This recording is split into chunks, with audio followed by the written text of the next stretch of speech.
Hello everyone, it's Rendi here, and finally we're back on our bullshit.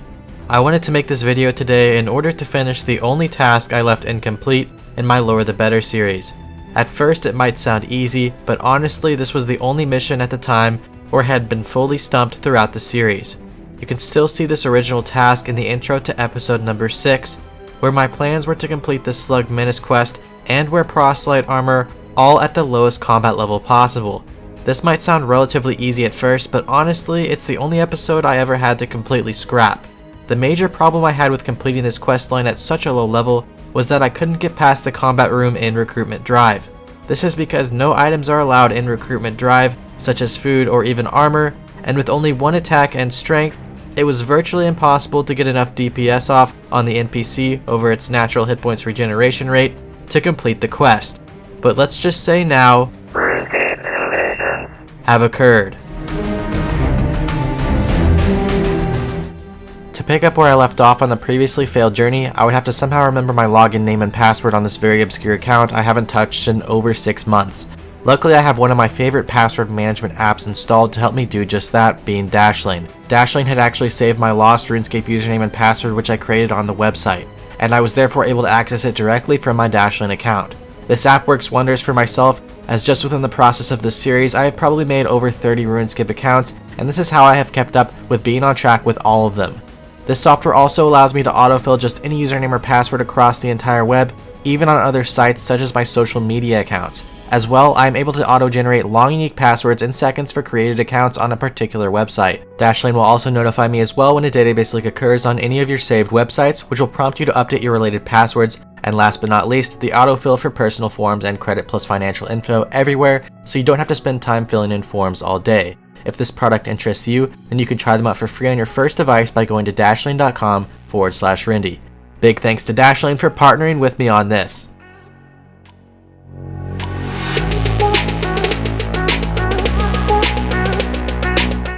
So now that I was able to get my password back, where were we? Well, I had already completed Black Knight's Fortress, gotten some quest stats, and had started Recruitment Drive. I went ahead and got 3 defense as well on this account in Tutorial Island before, so I could get some extra XP when I would later train my defense to 30 without hit points. So, how would I take on a level 20 combat NPC while I am 3 combat with only 10 hit points and no stats? Well, here's where that came into play.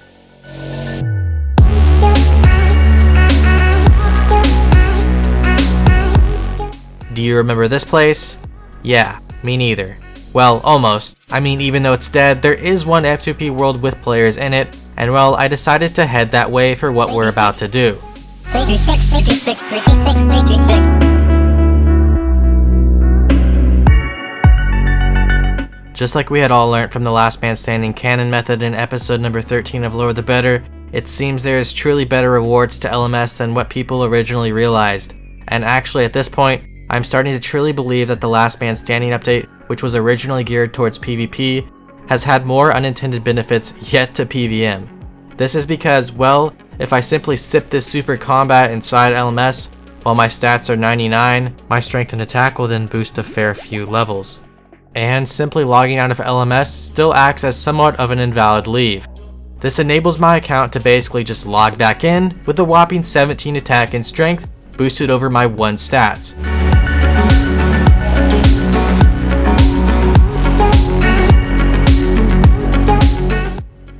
But might I add, this boost manipulation doesn't work for any level. It will only add the boost to your stats up until level 17, starting at 1 stats. So say if you are 16 attack and strength, your boosted stats will only go up to 17, meaning they will only go up by 1. But for a weak level 3 like myself, it will give me just the right stats to clear a level 20 boss with no weapons or food. Or will it? Naturally, your boosted stats go down by 1 every minute, so I have to act as quick as possible to get the DPS to kill the level 20. This means I will also have to hope that I get the combat room in either the 2nd or 3rd room, as well as get the easier rooms prior, which are quicker to complete. It is actually impossible to get the combat room as the 1st room. So what does this mean? It means if I get a longer room such as the chemist room before that combat room, or too many rooms in general, I will simply log out and go acquire the boost yet again, and try yet again and again and again.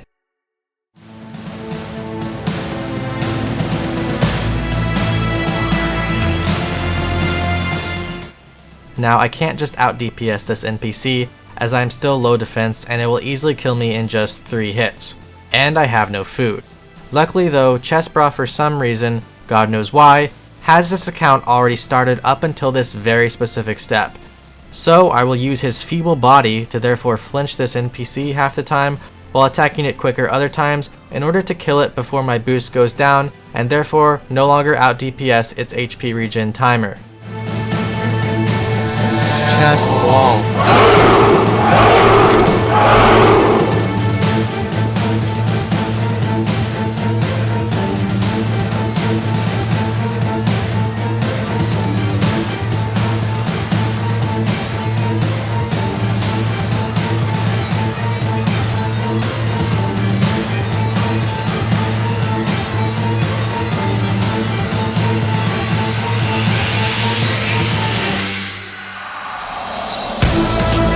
Come get some.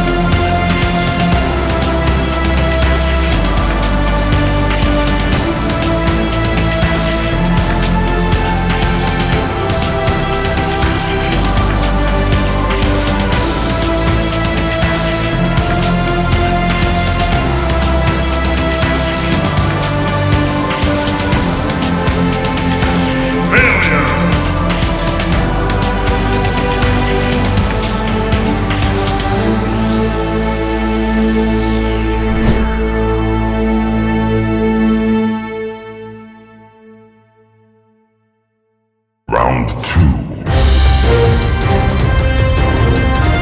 Fight!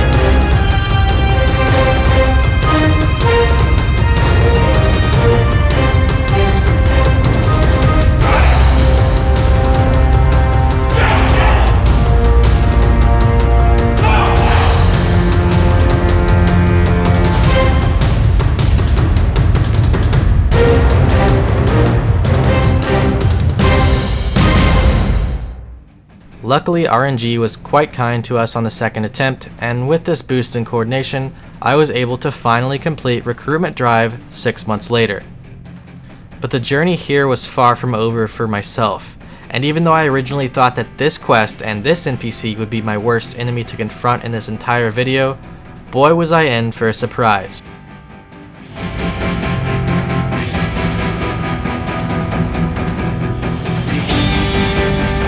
The next quest in line and its requirements would be Wanted quest. This quest did require some specific quests as well, such as Lost Tribe, Priest in Peril, and the prior recruitment drive which we had just finished. For Priest in Peril, well, it's a hard requirement which will grant me even more XP, pushing me all the way up until level 14 in the skill of Prayer. Fortunately though, 1. Proselyte armor I am aiming to wear has a 20 prayer requirement anyways, and 2. I just somehow managed to complete Priest in Peril in world record time.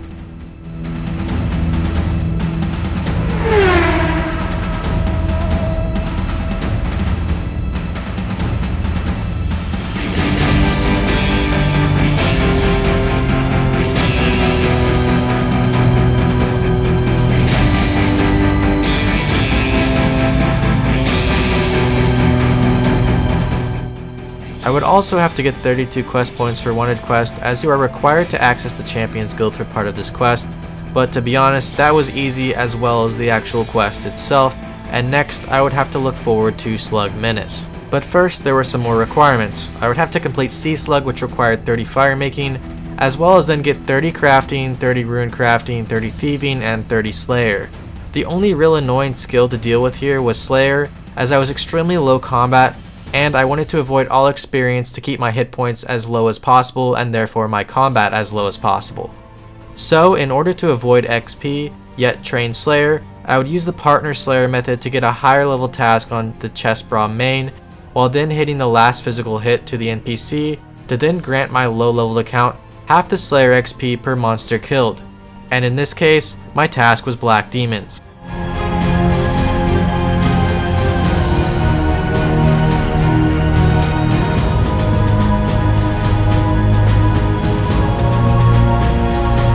So now for what I've been waiting for, Slug Menace.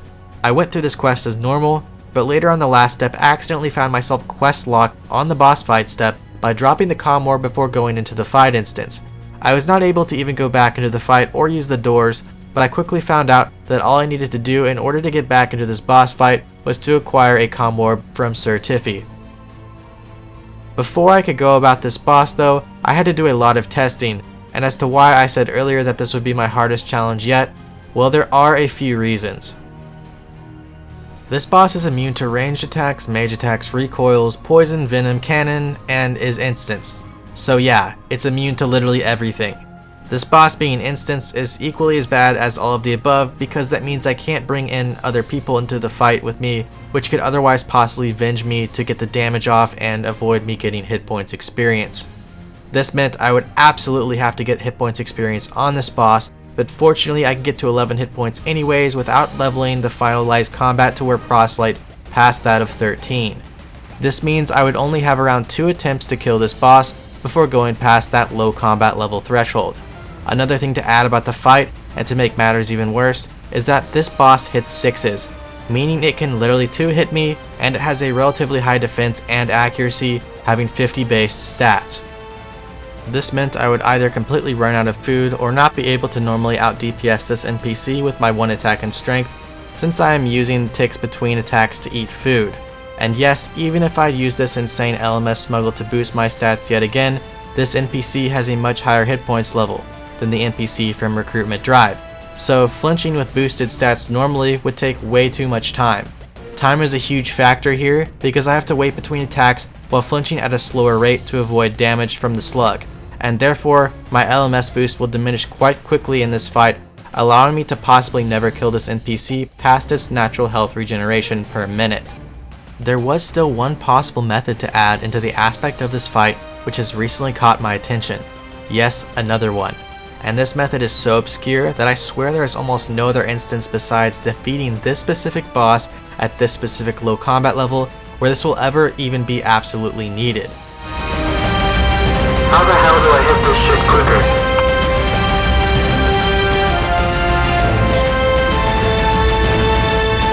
Speed cheat.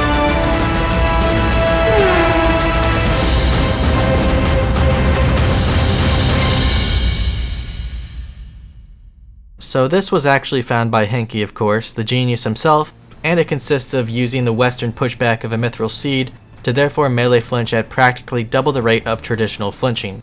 This is because a Mithril seed movement takes priority over the NPC's attack on your character, as long as the attack and planting of the seed are both performed on the same consecutive tick. So what does all of this mean? It means I can combine these two methods to now get double the average flinching DPS from seeds with the LMS boosted stats, all while avoiding nearly all damage to my character from the Prince. Killing this stupid level 62 slug was no easy task, and I would need to be in this boss fight for over half an hour whilst trying my best not to miss a single tick of DPS. And I would need likely over 1000 Mithril seeds to do so. This kill was extremely time sensitive, and along with this, I began mapping out to make sure the safe spots I would be using to kill the Prince were from west to east, since Mithril seeds can only direct your character west. Finally, I was ready to see if this huge combination of extremely unorthodox methods would actually work for killing the Prince at a measly starting 4 combat.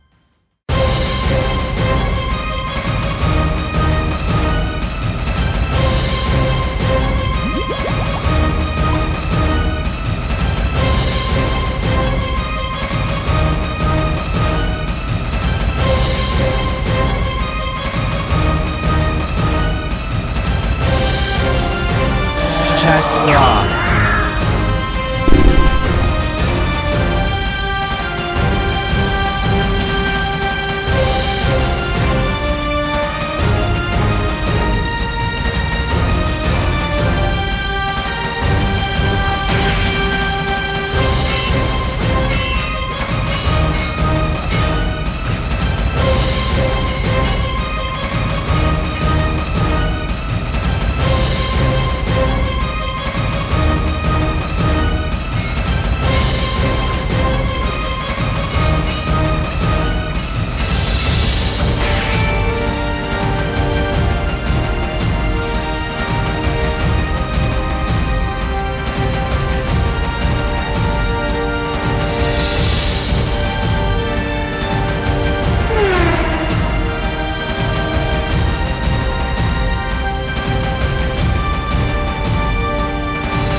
it and die.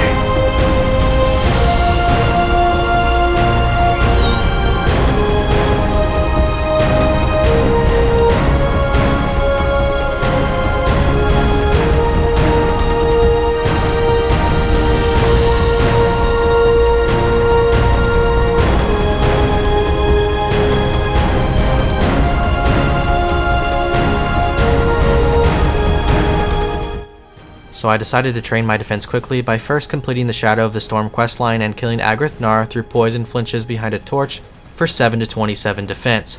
From here I returned to report on some findings from quest to the museum curator for a 1000 XP lamp, and lastly for the remaining 2000 XP roughly, I would level up my rune crafting just a bit more to 35 in order to go about completing What Lies Below.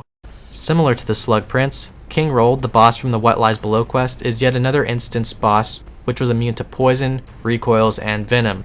Luckily I did have some HP XP to spare before 12 hit points from killing that stupid slug on my first try. So what did we do for this one? Flowers and last man standing.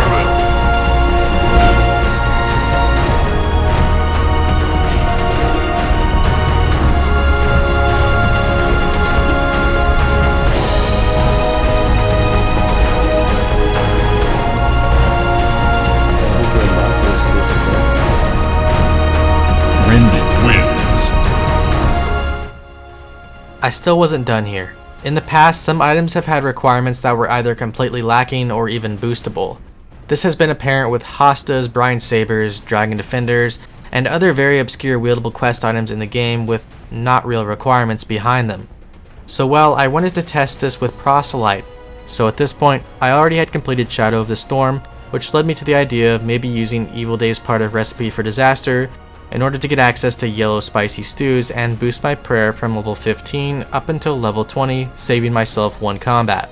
I spent a few hours trying to get these spices just to test this stupid idea of mine, and well, no one ever told me you can't drink these things before even finishing the quest. So all the other colored stews I had previously just left on the ground in the hunt for yellow stews with only a kitten for several hours now needed to be retrieved. A few more hours passed by, I completed the quest portion and got even more yellow stews.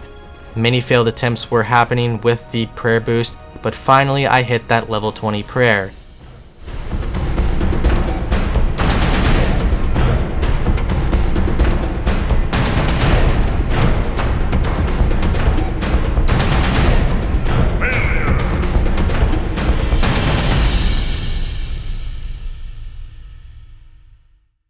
So I was wrong and I roughly wasted around 4 hours, but it was still nice to learn something new and of course check around every corner.